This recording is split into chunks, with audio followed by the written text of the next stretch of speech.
og velkommen til TVFG. Sent i går aftes fik jeg besked af en studerende på FG, som havde set en UFO lande på gymnasiet. Vi har en af vores journalister ude på FG for at se nærmere på sagen. Ordet går videre til Shubham. For det, Mohammed. Jeg står nu her på FG sammen med eleven, som oplevede situationen i går, som hedder Rita. Rita, hvordan oplevede du så situationen? Hej. I går aftes sad jeg og studerede på en aflevering, jeg skulle lave. Jeg hørte nogle mærkelige lyde, så jeg løb udenfor for at se, hvad det var. Jeg så en flyvende tallerken med noget stærkt kraftigt lys i midten, så jeg ringede direkte og oplyste, hvad jeg så til jer og til nogle af mine kammerater. Selvfølgelig tog jeg nogle billeder og slog dem op på Facebook og sociale medier. Det var det, jeg så. Ja.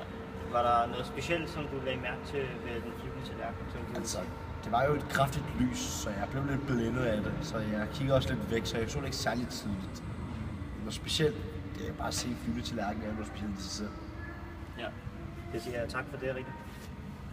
Ja, og jeg står her igen sammen med professor Omar fra DTU nu, og han forsker i ukendt liv ude i rummet. Og professor Omar, vores elev har beskrevet denne situation som en flyvende tallerken, men hvad er din mening omkring? Jamen, ud fra elevens beretning, så kan vi jo konkludere, at det kunne eventuelt være en UFO, eftersom vi på DTU arbejder jo med ukendt liv i rummet, og vi har studeret i mange år omkring de her såkaldte flyvende tallerkener. Så det er jo selvfølgelig meget spændende at høre, at der er UFO'er på FG, men det kunne jo være, at eventuelt alle de spørgsmål, vi har om det ukendte liv i rummet, eksisterer. Ja, var der så når I lavede jeres forskning, var der så noget, som tegner på, at det her det vil ske her på jorden?